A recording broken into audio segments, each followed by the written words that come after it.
Hello साथियों, welcome to शिक्षा empire UGC net. मैं अली एक बार फिर से आप सभी का स्वागत करता हूं आपके अपने परिवार शिक्षा एम्पायर यूजीसी नेट में। तो साथियों, कैसे हैं आप सभी? जल्दी से कमेंट करें, बताएं। उम्मीद है सब बढ़िया होंगे, मस्त होंगे, स्वस्थ होंगे, अपना और अपनों का बहुत सारा ख्याल रख रहे होंगे। तो साथियों, जैसा कि आप सभी को पता है, जो पेपर 1 है हमारा यूजीसी नेट का, उसके लिए यूनिट 1, पेपर 1 की यूनिट 1 जो हमने टीचिंग एप्टीट्यूड को बिल्कुल जीरो से शुरू किया था, 1 यूनिट को जीरो से शुरू किया है, बिल्कुल बेसिक से शुरू किया है। जो बच्चे पहले से देखते आ रहे हैं उनको मालूम होगा कि बिल्कुल डिटेल में और जीरो से हम पढ़ते हुए आ रहे हैं। और आज जो हमारी क्लास है वो 7वीं क्लास होने वाली है, यानी कि 7 नंबर की क्लास है। इससे पहले हम 6 क्लास पढ़ चुके हैं बहुत अच्छे से। जो बच्चे आज हमसे नए जुड़े हैं उनसे रिक्वेस्ट है कि पुरानी क्लासेस देखना बिल्कुल ना भूलें, क्योंकि जब हमारा एक बेसिक मजबूत होता है तो हम चीजों को आगे बहुत अच्छे से पढ़ते हुए चलते हैं। आज जो हमारी क्लास है वो 7 नंबर की क्लास है, 7 नंबर की क्लास होने वाली है, जिसमें हम पढ़ेंगे लर्निंग को यानी कि अधिगम को। अधिगम मतलब सीखना, कि हम किस तरह से सीखते हैं, या जब हम क्लास में बच्चे को पढ़ाते हैं तो उसको किन किन चीजों को हमारे दिमाग में रख करके हमें उसको पढ़ाना है, उसको सिखाना है। बेसिकली जो भी करते हैं हम उसको सिखाते हैं, पढ़ाते हैं तो पढ़ाना सिखाते हैं, लिखवाते हैं तो उसको लिखना सिखाते हैं। क्या क्या चीज़ों को हमें ध्यान में रखना होता है, तो वही चीज़ें आज हम इस यूनिट के जरिए से, इस टॉपिक के जरिए से हम पढ़ने वाले हैं। शुरू करते हैं आज का जो सेशन होने वाला है। उससे पहले मैं रिक्वेस्ट करना चाहता हूं कि जो ये क्लास है, अपनी इस क्लास को, मेरी नहीं तुम्हारी खुद की क्लास है, अपनी इस क्लास को ज़्यादा से ज़्यादा अपने सभी दोस्तों तक शेयर करें, जिससे कि तुम्हारे साथी भी, तुम्हारे दोस्त भी, तुम्हारे सखा संबंधी भी सभी इस क्लास से जुड़ सकें और अपनी तैयारी को बेहतर कर सकें।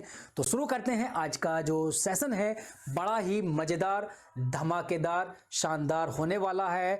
यहाँ तुम्हें कुछ इमेजेस दिख रही होंगी, मैं थोड़ा सा हट जाता हूँ जिससे कि क्लियरली आपको दिख जाए। ठीक है, शायद दिख रही होंगी।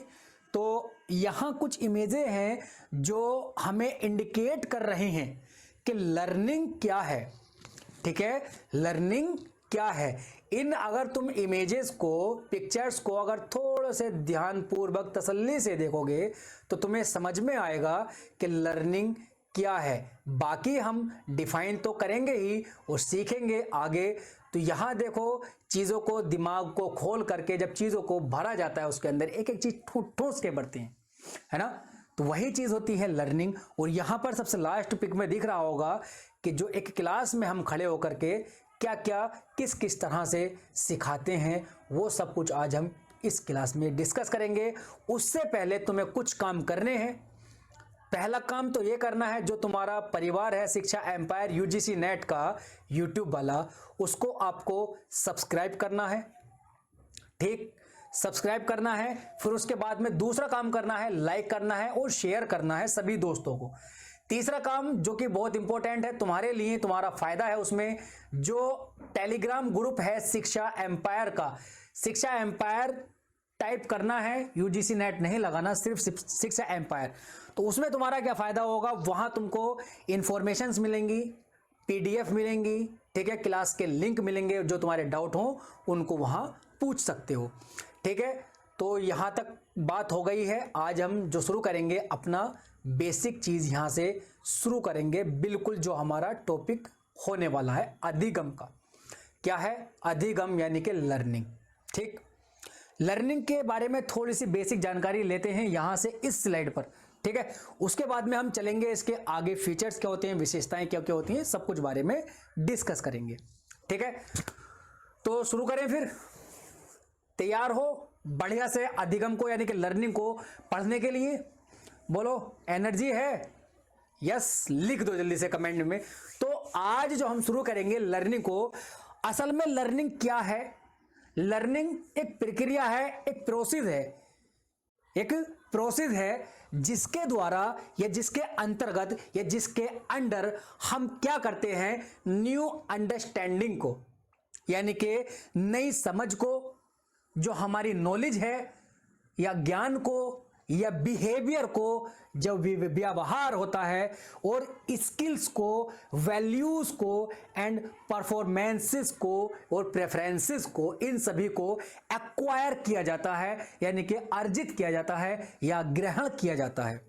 हिंदी में ग्रहण बोलते हैं, अर्जित बोलते हैं, और इंग्लिश में एक्वायर बोलते हैं। ठीक है, या अचीव बोलते हैं, प्राप्त करना। ठीक है, तो लर्निंग जो है, लर्निंग एक प्रोसेस है जिसके अंतर्गत या जिसके अकॉर्डिंग हम new understanding, knowledge, behaviour, skills, values, performances और प्रेफरेंसेस को एक्वायर करते हैं।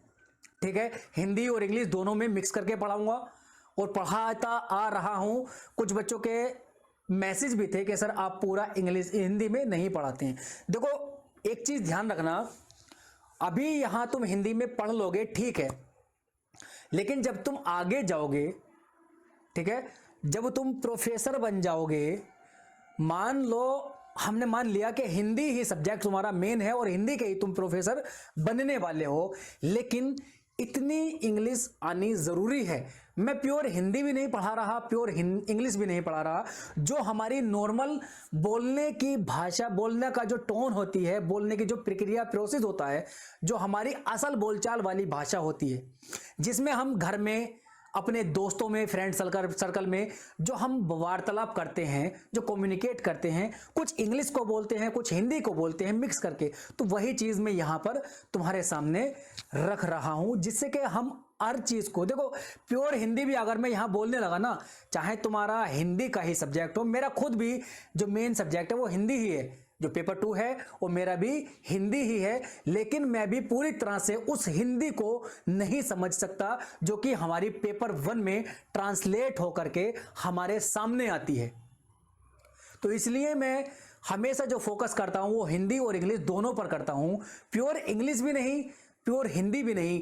प्योर इंग्लिश मीडियम का बच्चा भी होगा ना, तो वो भी हमारी नॉर्मल जो बोलचाल वाली भाषा होती है उसमें हिंदी और इंग्लिश को दोनों को मिक्स करके पढ़ता है और बोलता भी है। तो इसीलिए इन सभी को, देखो हिंदी मीडियम को भी दिक्कत ना हो और इंग्लिश मीडियम को भी दिक्कत ना हो, इसी तरह से मैंने इसका स्ट्रक्चर तैयार किया है। तो यहां तक बात हो जाती है हमारी लर्निंग की डेफिनेशन के बारे में, थोड़ी सी जानकारी के बारे में। ठीक है, असल में जो लर्निंग है वो क्या है, क्या होता है लर्निंग के द्वारा हमारा न्यू अंडरस्टैंडिंग, यानी कि जो हमारी नई समझ होती है चीजों के बारे में, नए नए तरह से समझना। ठीक है, या नॉलेज जो हमारा ज्ञान होता है, बिहेवियर व्यवहार को, स्किल्स यानी कि कौशल को, वैल्यूज मूल्यों को, परफॉर्मेंस निष्पादन को। अब देखो परफॉर्मेंस तुम अच्छे से समझ जाओगे जब हम किसी चीज को परफॉर्म करते हैं, लेकिन अगर वहां तुम्हारे सामने आ जाए निष्पादन, तो मैं मानता हूं 5% बच्चे ही निष्पादन को समझ पाएंगे। प्रेफरेंसेस, इन सभी को क्या किया जाता है लर्निंग के द्वारा एक्वायर यानी कि प्राप्त किया जाता है, ग्रहण किया जाता है, अर्जित किया जाता है। ठीक है, हो गई बात यहां तक। अब जो लर्निंग है, लर्निंग जो है हमारी यानी कि अधिगम जो है, वो सिर्फ और सिर्फ जो फॉर्मल एजुकेशन होती है, फॉर्मल एजुकेशन तक ही रेस्ट्रिक्टेड यानी कि बाधित नहीं होता है। जो अधिगम है, जो लर्निंग है, वो हमारी ओनली फॉर्मल एजुकेशन, यानी कि फॉर्मल एजुकेशन क्या होती है, औपचारिक शिक्षा, यानी हम कह सकते हैं किताब पेंसिल वाली जो शिक्षा होती है, यानी कुल मिलाकर हम कह सकते हैं जो स्कूली शिक्षा होती है उसको हम फॉर्मल एजुकेशन बोलते हैं। स्कूल के बाहर जो भी एजुकेशन होती है वो हमारी इनफॉर्मल एजुकेशन होती है। फॉर्मल एजुकेशन वो होती है जिसमें एक सिस्टमैटिक प्रोसेस को फॉलो किया जाता है, एक सिस्टम को फॉलो करके हमें एजुकेशन प्राप्त डिलीवर की जाती है। और जब हम स्कूलों से बाहर होते हैं तो वहाँ कोई भी सिस्टम नहीं होता है। फ्रेंड सर्कल में जो हम सीखते हैं, घर में जो हम सीखते हैं, वो क्या होती है, इनफॉर्मल होती है और गैर औपचारिक अनौपचारिक होती है। ठीक है, तो लर्निंग जो है वो सिर्फ और सिर्फ यानी कि ओनली हमारी फॉर्मल एजुकेशन तक बाधित या रेस्ट्रिक्टेड नहीं होती है, लेकिन या but also related to every stages, जो हमारे डेवलपमेंट की स्टेजेस होती हैं, बाल्यावस्था जिसको जो हमारी शैशव अवस्था होती है, जिसको हम इन्फेंसी बोलते हैं, बाल्य अवस्था, चाइल्डहुड, या फिर एडोलोसेंस जो हम किशोर अवस्था बोलते हैं, या उसके बाद में जो हमारी आती है युवा अवस्था, वृद्ध अवस्था, हर अवस्था में हम लर्निंग को सीखते हैं। लर्निंग हमारी प्रोसेस में रहती है। यानी हम कह सकते हैं लर्निंग बर्थ से शुरू हो जाती है और कहां तक चलती है, मृत्यु तक चलती है। तो जीवन पर्यंत लाइफ टाइम हमारी लर्निंग होती रहती है। हम जीवन में कुछ ना कुछ सीखते ही रहते हैं। आज मान के चलो तुम यहां पर यूजीसी नेट के लिए पेपर 1 की क्लास यहां पढ़ रहे हो, नई चीजें सीख रहे हो, तुम्हारा पेपर जो तुम्हारा जेआरएफ है वो क्लियर हो जाएगा। क्या उसके बाद में भी तुम इस क्लास को लोगे? बोलो। पीएचडी करोगे, पीएचडी के दौरान फिर तुम नई नई चीजों को लर्निंग करोगे, ठीक है। उसके बाद में जब तुम्हारी पीएचडी हो जाएगी, प्रोफेसर बन जाओगे, तो बच्चों को पढ़ाने के लिए फिर नई नई चीजों को सीखोगे। या कुछ और मान के चलो तुमने गाड़ी चलाना नहीं सीखे हो तो गाड़ी चलाना सीखोगे, साइकिल चलाना नहीं सीखे हो तो साइकिल चलाना सीखोगे, साइकिल के बाद में बाइक सीखोगे, बाइक के बाद में कार सीखोगे, ठीक है। फिर उसके बाद में बस ट्रेन, कुछ भी सीख सकते हो। मतलब हमारा जो मोटिव है वो यही है कि लर्निंग एक जगह नहीं रुकती है, बार बार चलती रहती है और बदलती रहती है, ठीक है। इसको हम आगे पढ़ेंगे जब हम लर्निंग ट्रांसफर पढ़ेंगे, ठीक है। तो यहां कुछ फैक्ट्स हैं जिनको फॉलो करना जरूरी होता है लर्निंग के लिए। तो इसमें क्या है, लर्न द कॉन्सेप्ट, यानी कि अवधारणाओं को सीखना, जो हमारे कॉन्सेप्ट्स होते हैं उसको सीखना। मतलब कोई काम हमने सीखा, मतलब कोई काम हम सीखना चाहते हैं, तो सबसे पहला जो फैक्ट होता है, जो उसको फॉलो करना होता है, वो होता है हमारा उस काम के बारे में उसका जो कॉन्सेप्ट है उनको हमें समझना होता है। सबसे पहले हमें उस काम के कॉन्सेप्ट को समझना होता है, ठीक है, कि क्या क्या इसकी कॉन्सेप्ट्स हैं, क्या क्या हमें करना होगा। फिर उसके बाद में हमें क्या करना है, दूसरा जो फैक्ट फॉलो करना है वो क्या है, लर्न द एटीट्यूड। एटीट्यूड मतलब अभिवृत्ति का सीखना। जो भी काम हम सीख रहे हैं, सीखना चाह रहे हैं, पहले हमने उसका कॉन्सेप्ट समझा बहुत अच्छे से कि क्या क्या है, कैसे कैसे है, क्या क्या करना है।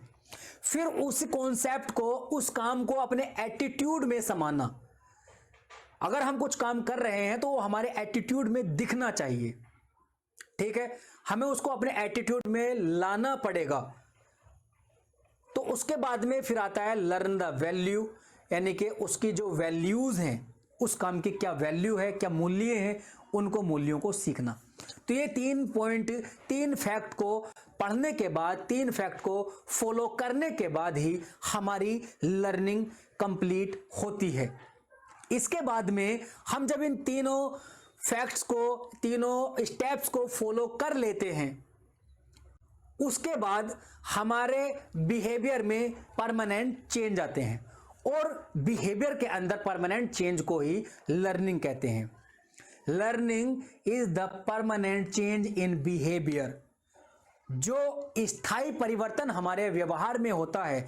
स्थायी परिवर्तन का मतलब क्या है, यहां पर स्थायी परिवर्तन, जो चीज हम एक बार सीख गए वो हमारे बिहेवियर में इतने अच्छे से आ गई है कि हम 1 साल, 2 साल, 3 साल, 10 साल अगर उस काम को नहीं करें, उसके बाद में अगर हम दोबारा उसको करना चाहें तो बिल्कुल सेम उसी तरह से हम कर सकते हैं जैसे कि हम पहले करते थे। बिल्कुल ऐसा नया नहीं लगना चाहिए। तो कोई भी चीज है, अगर हम मान के चलो गाड़ी चलाना सीखे हैं, तो गाड़ी चलाने को हमारा जो शुरू में क्या होता है, शुरू में बड़ा अच्छे से एकदम टाइटली हम पकड़ते हैं हैंडल को भी, जैसे कि एकदम उखाड़ लेंगे, है ना। तो सारे काम बहुत अच्छे से करते हैं। उसके बाद में जब वो चीज हमारे बिहेवियर में परमानेंट आ जाती है तो फिर क्या होता है जी, क्या होता है, एक हाथ से हैंडल घूम रहा है, एक हाथ से गियर भी डल रहे हैं, उसी हाथ से हम मोबाइल भी चला रहे हैं, बात कर रहे हैं, कुछ खा पी भी रहे हैं, सारे काम हो रहे हैं, लेकिन वो क्या चीज है, वो हमारे बिहेवियर में समा चुकी है, बहुत अच्छे से परमानेंट चेंज हो चुका है। हमारा दिमाग और हमारे हाथों का, हमारे पैरों का तालमेल बहुत अच्छे से बन चुका है। अगर हम कुछ दिनों तक भी, कुछ सालों तक भी अगर हम गाड़ी चलाना छोड़ भी देंगे ना, तो हम दोबारा से उसको करेंगे तो बहुत जल्दी से एकदम नया सा नहीं लगेगा हमें ऐसी जानी पहचानी चीजें वो लगेंगी। उसको बोलते हैं परमानेंट चेंज इन बिहेवियर, ठीक है। अगर हम बात करें जैसे कि डांस के ऊपर भी बात होती है, डांस को जब हम सीखते हैं, बराबर सीखते हैं, वो चीज क्या होती है हमारे बिहेवियर में दिखने लगती है। जो डांसर होगा वो तुम्हें कहीं ना कहीं अगर भीड़ में भी खड़ा हो तुम्हें दिख जाएगा कि ये डांसर है, क्योंकि उसके एटीट्यूड में, उसके बिहेवियर में उसने उसको कॉन्सेप्ट को बहुत अच्छे से अपने अंदर समाया हुआ है।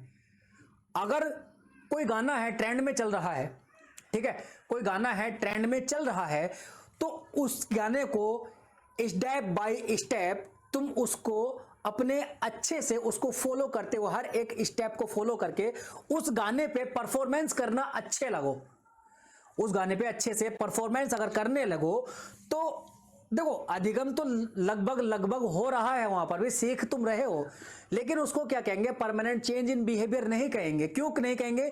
वो परफॉर्मेंस है, तुमने एक परफॉर्मेंस के लिए खुद को तैयार किया है, एक गाने के ऊपर उसके सारे स्टेप्स को फॉलो किया है और उसको अपनी बॉडी को उसमें रमा कहते हैं ना, ढाला है, ठीक है।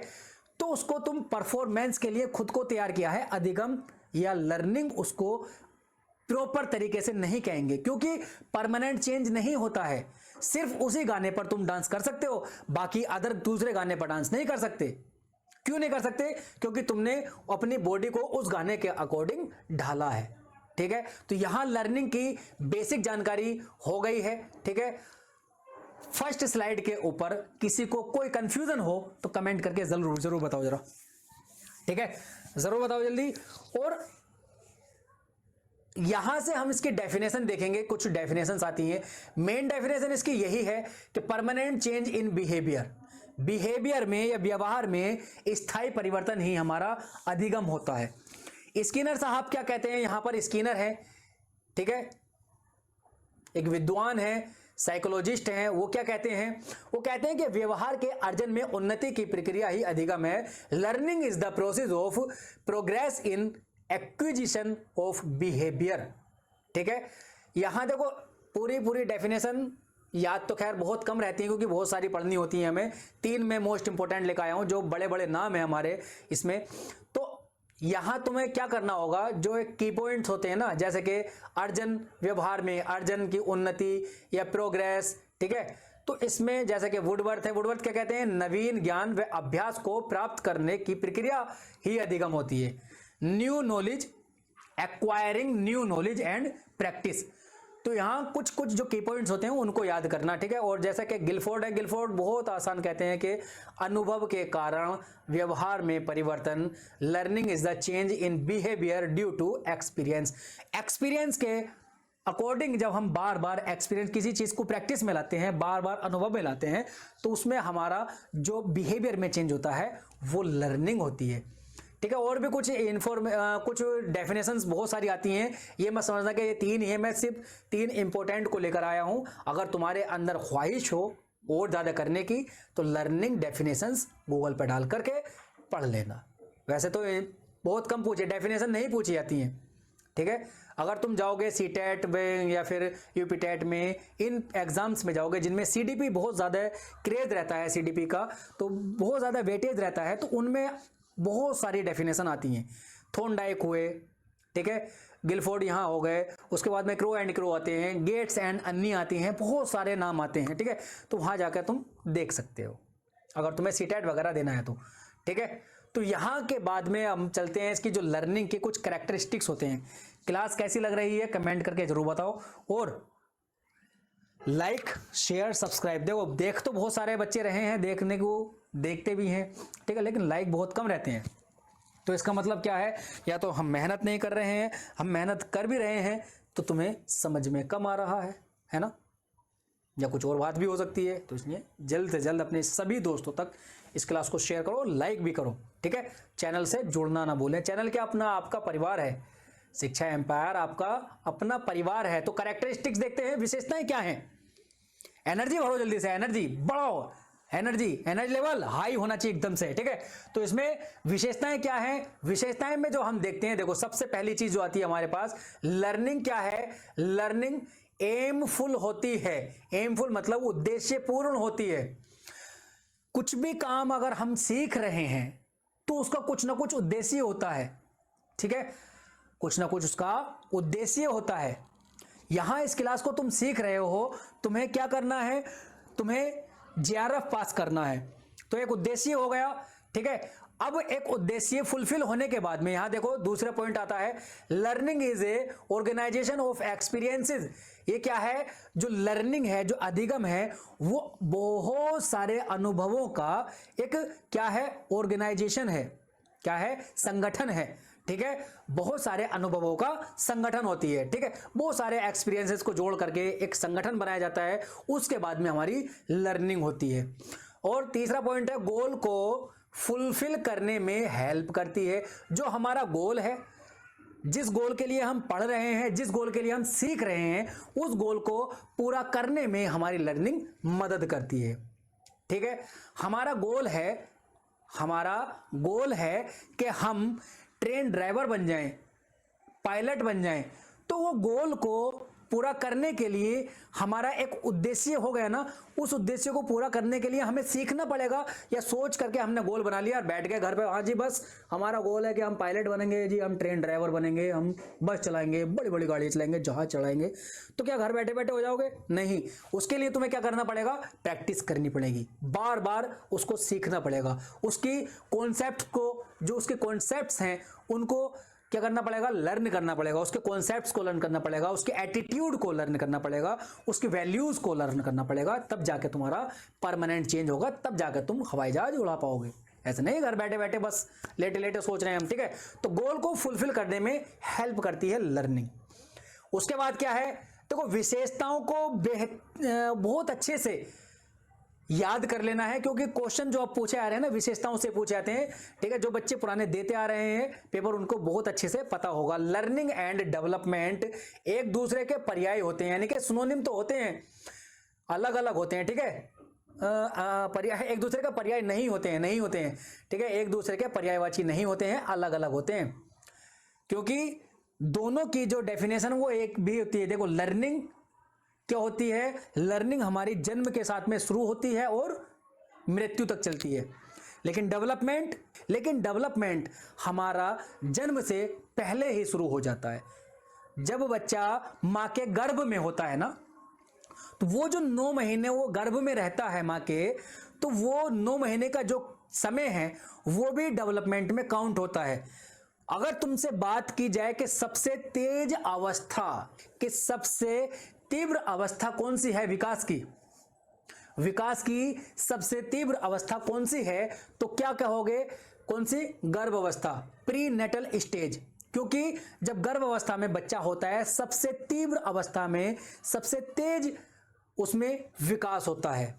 उसके बाद में आता हम शैशवावस्था में, इन्फेंसी स्टेज में, उसके बाद में उससे कम होता है। तो जो हमारा विकास है, जो डेवलपमेंट है, वो गर्भ अवस्था से ही शुरू हो जाता है, ठीक है। इसलिए जब हम डेवलपमेंट की स्टेजेस पढ़ते हैं ना, तो जो शैशवावस्था होती है, जिसको इन्फेंसी बोलते हैं, उसको हम 0 से 2 साल तक नहीं लिखते, उसको हम 0 से 2 साल तक नहीं लिखते हैं। क्या लिखते हैं, जन्म से 2 साल तक। जन्म से 2 साल तक इसलिए लिखते हैं क्योंकि जन्म से पहले एक अवस्था और होती है, गर्भ अवस्था, ठीक है। 0 नहीं लिखा जाता, 0 अगर कहीं लिखोगे तो गलत हो जाएगा, ठीक है। इसलिए जन्म से कहां तक, 2 साल तक होती है शैशव अवस्था। तो जो लर्निंग है और डेवलपमेंट है, एक दूसरे के क्या होते हैं, पर्याय होते हैं। परमानेंट चेंज इन बिहेवियर, विकास भी होता है। Permanent change in behaviour, learning भी होती है। लेकिन एक दूसरे के क्या होते हैं, सिनोनिम नहीं होते, अलग अलग होते हैं। लर्निंग का जो सिनोनिम होता है वो क्या होता है, इंटरेस्ट होता है। लर्निंग और इंटरेस्ट दोनों अलग अलग नहीं होते, बराबर होते हैं, और ये दोनों के पर्यायवाची भी होते हैं। याद रखना, जितना ज्यादा तुम किसी भी काम को करने में इंटरेस्ट लोगे, उतना ही अच्छे से तुम सीख पाओगे, ठीक है। उसके बाद में आता है लर्निंग ए कंटिन्यूअस प्रोसेस है, लगातार चलती है, विकास भी लगातार होता है, डेवलपमेंट भी जीवन पर्यंत चलता है, लाइफ टाइम चलता है, लर्निंग भी लाइफ टाइम चलती है, ठीक है। और उसके बाद में लर्नर जो है वो एक्टिव होना चाहिए, यानी कि सक्रिय होना चाहिए। सीखते वक्त जो भी लर्नर है वो एक्टिव हो। ऐसा नहीं कि यहां तुम बैठे हो, ठीक है, और यहां तुम्हें कोई सिखा रहा है खड़ा हुआ, तो उसमें तुम यहां बैठे तो हो, शारीरिक बैठे हो, फिजिकली तुम यहां हो, ठीक है, लेकिन मेंटली इमोशनली वहां नहीं हो। तो लर्नर एक्टिव होना चाहिए, फिजिकली, मेंटली, इमोशनली, हर तरह से एक्टिव होना चाहिए, तभी इफेक्टिव लर्निंग होती है। लर्निंग ट्रांसफरेबल, लर्निंग बदलती रहती है, लर्निंग बदलती रहती है, ठीक है। और learning is a dynamic not fix, learning dynamic होती है, फिक्स नहीं होती, लर्निंग बदलती रहती है, ठीक है। आज तुम कुछ सीख रहे हो, कल को तुम कुछ और सीखोगे, तो क्या है, डायनामिक है। यहां कुछ लर्निंग के प्रोसेस हैं, जैसे कि नीड। सबसे पहले तुम्हारे पास में किसी चीज को सीखने की नीड होगी, जेआरएफ पास करने के लिए तुम्हारे जेआरएफ की नीड है, तभी तुम यहां इस क्लास को पढ़ रहे हो। फिर उसके लिए तुम्हें आ रहे अंदर मोटिवेशन होना चाहिए, जितना ज्यादा मोटिवेशन होगा उतना ज्यादा तुम पढ़ाई करोगे, मल्टी रेस्पॉन्सेस करोगे, बहुत सारी अनुक्रियाएं करोगे, है ना। मल्टी रेस्पॉन्स मतलब बहुत सारी अनुक्रियाएं, कभी फर्स्ट पेपर पढ़ रहे हैं, कभी फर्स्ट पेपर की पहली यूनिट पढ़ रहे हैं, कभी दूसरी पढ़ रहे हैं, फिर सेकंड पेपर पढ़ रहे हैं, बहुत सारी अनुक्रियाएं करेंगे, टेस्ट सीरीज लगा रहे हैं, ठीक है, प्रीवियस क्वेश्चन लगा रहे हैं, तो बहुत सारी चीजें हमें करनी होती हैं। फिर इन सभी से हमारे अंदर रीइंफोर्समेंट आता है, इन सभी से हमारे अंदर रीइंफोर्समेंट आता है, यानी कि पुनर्बलन आता है। पुनर्बलन का मतलब जब हम इन चीजों को करते हैं, क्वेश्चन पेपर हम लगाते हैं, प्रीवियस ईयर के क्वेश्चन लगाते हैं, मॉक टेस्ट लगाते हैं, उससे क्या होता है यार, मान के चलो 50 नंबर का हमने टेस्ट लगाया, 50 में से हमारे 30 आ रहे हैं, तो हमारे अंदर से रीइंफोर्समेंट आएगा, यार बहुत अच्छा, मैं इससे अच्छा और कर सकता हूं, मैंने बहुत अच्छा किया है और अच्छा कर सकता हूं। अगर 20 नंबर आ रहे हैं, 20 नंबर पे भी तुम ये सोचोगे, ये रीइंफोर्समेंट होता है। खुद को रीइंफोर्स करो, पुनर्बलित करो कि यार मैंने इतना अच्छा, 50 में से 20 नंबर मेरे हो गए हैं, ठीक है, मैं इससे और अच्छा कर सकता हूं और थोड़ी सी कोशिश कर सकता हूं। तो ये रीइंफोर्समेंट आने के बाद में फिर से तुम एक्सरसाइज करोगे, फिर से क्या करोगे, प्रैक्टिस करोगे, फिर से अभ्यास करोगे और अच्छा परफॉर्मेंस करने के लिए। ये तो लर्निंग का प्रोसेस होता है, ठीक है। अब बात करते हैं फैक्टर अफेक्टिंग्स ऑफ लर्निंग, यानी कि लर्निंग जो होती है हमारी, जो अधिगम होता है, उसको प्रभावित करने वाले कारक क्या क्या होते हैं। जो हमारे अधिगम को सबसे ज्यादा प्रभावित करता है वो क्या है जी, नीड यानी मोटिवेशन। ऊपर जो था मोटिवेशन और नीड दोनों अलग अलग है, लेकिन यहां दोनों चीज एक ही है।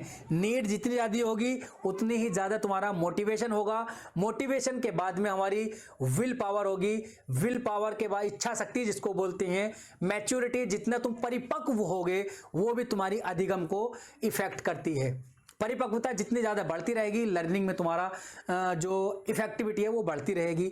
इंटरेस्ट आता है जी, रुचि जितनी ज़्यादा तुम्हारे अंदर होगी रुचि, उतने ज़्यादा तुम लर्निंग कर पाओगे, ठीक है। सबसे महत्वपूर्ण जो हमारे सामने क्या आता है पॉइंट, मोटिवेशन आता है, यानी कि जो मोटिवेशन है वो सबसे ज़्यादा क्या है, महत्वपूर्ण फैक्टर है, महत्वपूर्ण फैक्टर है। और दूसरा महत्वपूर्ण या दूसरा इंपॉर्टेंट जो फैक्टर है वो हमारा क्या है, इंटरेस्ट है। क्या है, इंटरेस्ट है, ठीक है। अगर हम मोटिवेशन के बारे में थोड़ी सी बात करें तो मोटिवेशन में देखो क्या है, स्टीफन एक विद्वान है, साइकोलॉजिस्ट हैं, ठीक है।